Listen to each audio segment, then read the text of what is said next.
Bismillahirrahmanirrahim. Assalamualaikum warahmatullahi wabarakatuh. Alhamdulillahirabbil alamin. Al-qail fi mahkami kitabil mubin. Laula nahra min kulli firqatin muhtalifatun yatafaqahu fid-din. Salatu wassalamu ala sayyidina Muhammadin ar-rasul amin wa ala alihi wa sahbihi.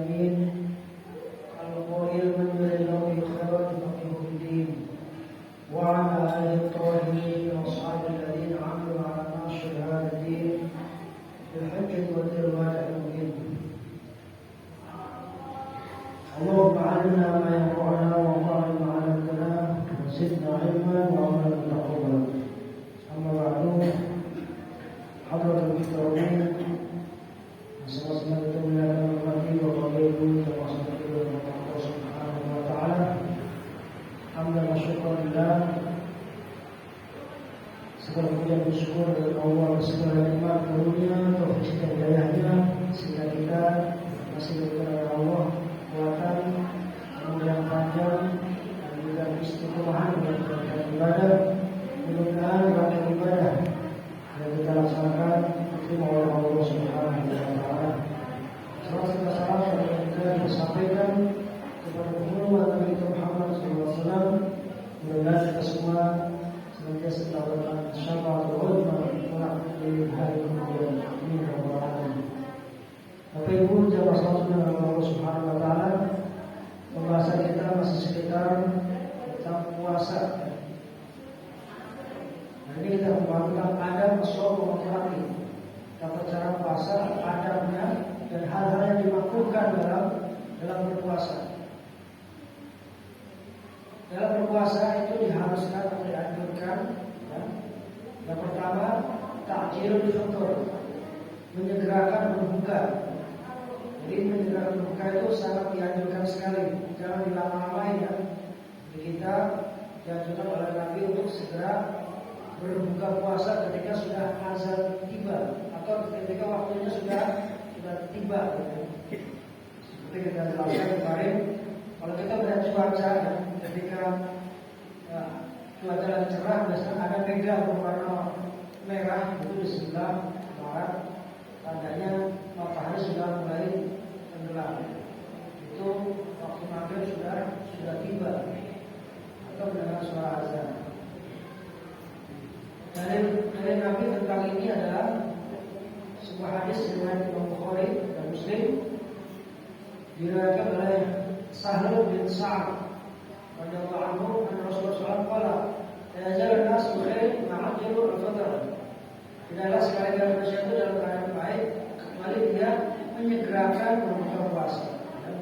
Dia bekerja baik kalau dia menyegerakan puasa. Wal afdal an yufṭira 'ala rutub atau tamar. Dan yang diutamakan dan ketika kita berbuka puasa itu memakai rutub. Rutub itu kurma yang ada lembek dengan warna bulat, rutub atau tamar atau kurma. Banyak jenis kurma, ada kurma sukari atau kepala dan sebagainya. Itu jenis kurma itu ada banyak. Jadi diusahakan kalau ada kita berbuka dengan rutub atau kurma. Atau kalau tidak ada, ya, fa'ilam yazid fa'ala ma, kalau tidak ada pakai air. Ya. Jadi kalau ada yang bilang berbuka dengan yang manis-manis itu bukan hadis itu, ya. Bukan hadis, bukan apa atau dari mana. Jadi diusulkan itu kalau ada ya, Nabi biasanya buka puasa pakai kurma atau rutub. Rutub itu kurma yang bulat dan rasanya biasanya kayak seperti sawo rasanya. Jadi diusahakan buka dengan itu. Kalau nggak ada ya pakai air, ya. Pakai air aja dulu, air putih, ya. Jadi tidak ada istilah kurma apa buka pakai manis. Akhirnya orang Indonesia bikin kolom, ya, bikin apa es buah, es campur. Bukan dengan yang manis-manis. Atau mungkin yang menyediakannya adalah yang manis. Jadi berbukanya usahakan dengan kurma atau rutub, atau kalau nggak ada ya pakai air. Kemudian kurma juga Pak, kalau menurut penelitian ahli kedokteran, kita kurma itu kalau kita makan ganjil itu dia akan memberikan efek yang positif bagi kita, kesehatan ya, bagus. Kalau kita makannya jumlahnya 1, 3 atau 5 dan sebagainya. Tapi kalau dimakannya itu genap, justru satunya lagi justru akan menjadi racun.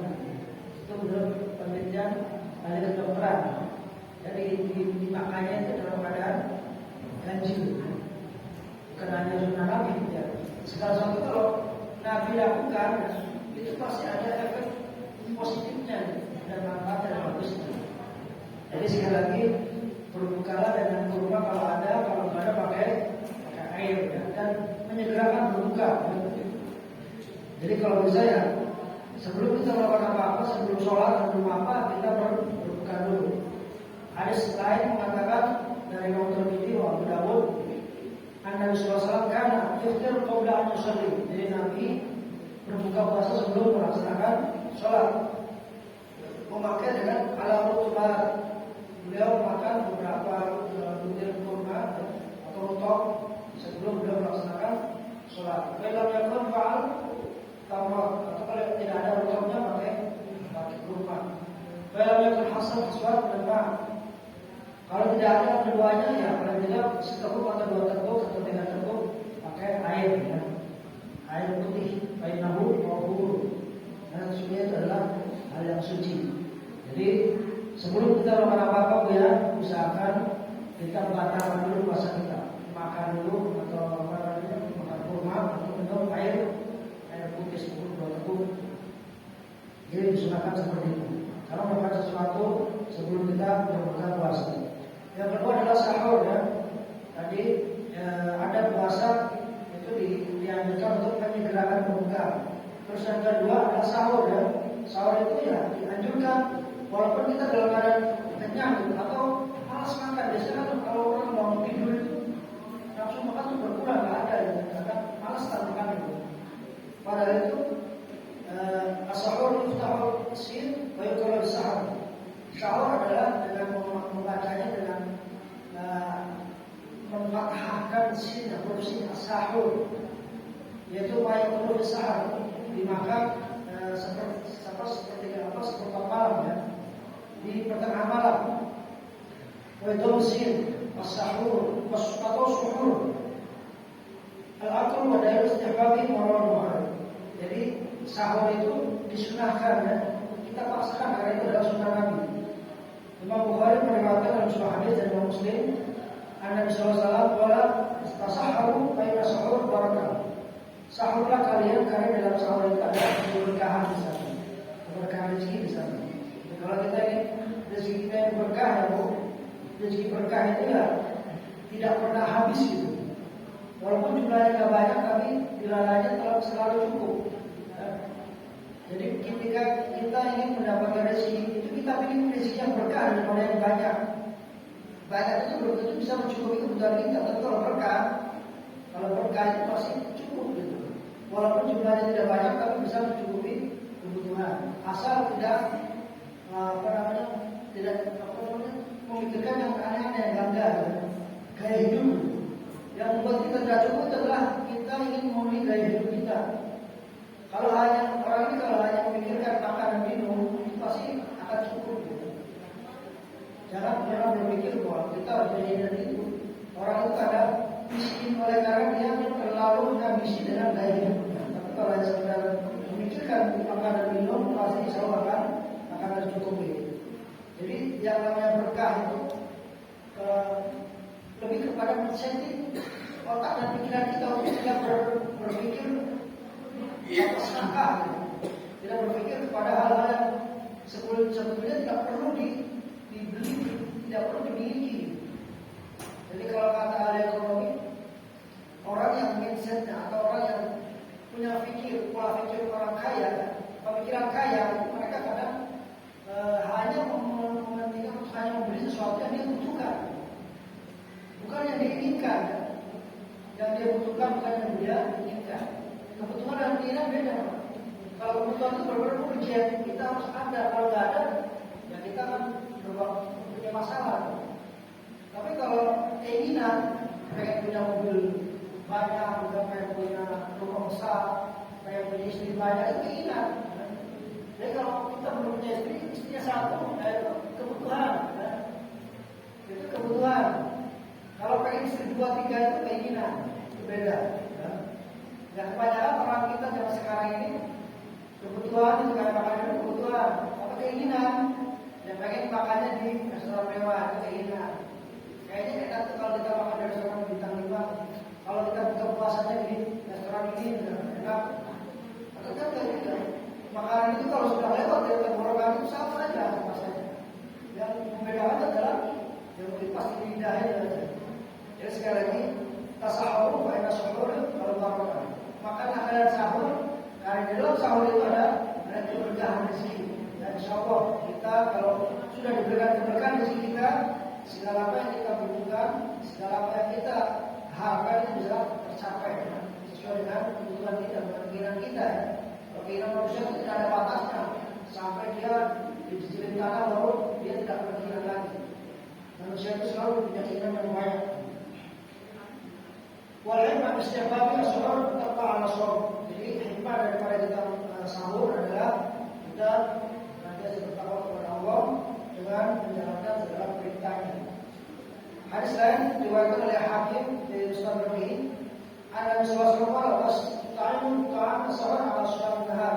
Maka biasakanlah kalian makan sahur itu untuk puasa di siang hari karena nanti akan membuat kita lebih berenergi. Kemudian dulu waktu sahur sudah selesai. Waktu sahur kita pada datang waktu sahur itu tengah malam itu sudah datang waktu sahur. Kita sudah bisa makannya. Tapi kalau misalnya yang sudah bisa nggak sahurnya udah sekarang aja lah kalau kita bangun itu belum apa belum waktunya masuk sahur. Belum ada keberkahan di sana. Dia sementara sahur itu ya pertengahan malam jam 12 sampai ke jam 3 atau setengah 4, jam 4 lah.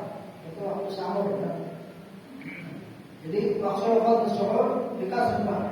Bagaimana cara makan sahur itu? Ya maksimal itu dengan makanan ya. Makanan yang banyak kalau bisa maksimal dengan makanan. Waqaluhu bil ma' dan paling minimal sedikitnya itu dengan air. Usahakan sahur itu dengan makanan maksimal atau minimalnya dengan air aja. Kalau misalkan kita sahur, insya Allah sudah mau imsak nih, minum aja lah. Tidak apa-apa, itu sudah termasuk kategori sahur. Yang penting kita sudah memakan sesuatu di sepertiga malam, malam. Dalam hadis riwayat Imam Ibnu Hibban, Sahih dan Sahih Malam, kata sahabu wal bija'atil ma'. Jadi kata Nabi dari riwayat Imam Ibnu Hibban,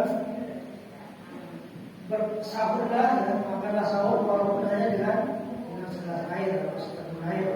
Itu sudah masuk kategori sahur. Insya Allah akan memberikan keberkahan kepada kita semua. Kemudian ketika takhir sahur ya, takhir sahur mengakhirkan waktu sahur ya. Sahurnya diakhirkan kalau bisa ya cepat. Ya kalau di sini kata Nabi dalam riwayat dari Imam Ahmad, la tazulu ummati khair wa ya'malu bil fitr wa bil sahur. Nabi SAW mengingatkan kita untuk makan sahur diperlambat ya. Kemudian menyegerakan iftar atau berbuka ya. La tazulu ummati khair wa ya'malu bil fitr wa bil sahur. Tidak sekali-kali waktu dalam keadaan baik kecuali dia mengakhirkan sahurnya dan menyegerakan berbukanya. Karena memang Islam tidak mau umatnya itu menderita karena puasa ya. Jadi ketika sudah waktunya maghrib, sudah waktunya dia datang maghrib, cepat buka. Tidak mau melihat umat Islam ini menderita.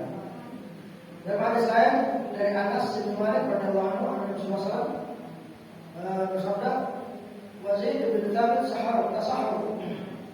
Nabi dan Zaid bin Sabit tasahhur, bersahur. Kalau mau bin sahurnya, qama Nabi sallallahu alaihi wasallam bersolat. Kalau langsungkan ada yang berada bin sahurnya wa qala bersahur. Jadi waktu itu Nabi sallallahu alaihi wasallam dan para sahabat dan terhadap Zaid bin Sabit Kemudian Zaid bin Sabit mengingatkan, nah ketika kita sahur gitu kan, setelah selesai sahur baru sholat. Nah jarak antara sahur dengan sholat, katakan namanya kalau sholat ya, kalau sholat, kalau qadar banyak orang berhasil ayat. Jadi jeda antara sahur dengan subuh ini itu diperkirakan kayak macam orang membaca Al-Quran itu 50 ayat. Baca dengan tentunya dengan lancar ya, dengan kata-kata yang 50 ayat. Kebaikan lumayan banyak. Jadi jedanya antara sholat sahur dengan sholat Nabi biasa sahur itu kayak orang baca Quran 50 ayat. Ya kalau bacanya lancar 50 ayat tidak lama, boleh 10 menit kali ya. Tidak ada 10 menit. Hanya 10 menit. Jadi Nabi biasakan mengakhirkan sahur jam 4 atau jam 4 lah menjelang imsak 50 ayat kita membaca Al-Quran. Jedanya itu berapa menit tuh kita bacakan 50 ayat ini. Nah itu jedanya seperti itu antara sahur dengan sholat. Jadi sahur diucapkan diakhirkan, sedang untuk berbuka itu dicepatkan. Itulah bagaimana indahnya Islam mengatur sedemikian rupa agar umatnya memeluk agama ini dengan senang hati, dengan tanpa ada keterpaksaan, tanpa ada beban dan sebagainya. Maka dari itu Islam senantiasa memberikan kemudahan kepada Allah sesuatu saja dan bermanfaat. Terima kasih segala perhatian, berkesimpulan untuk menghormati subhanallah walhamdulillah subhanallah walhamdulillah asyhadu an la ilaha illa anta astaghfiruka wa atubu ilaik. Wassalamualaikum warahmatullahi wabarakatuh. Waalaikumsalam warahmatullahi wabarakatuh.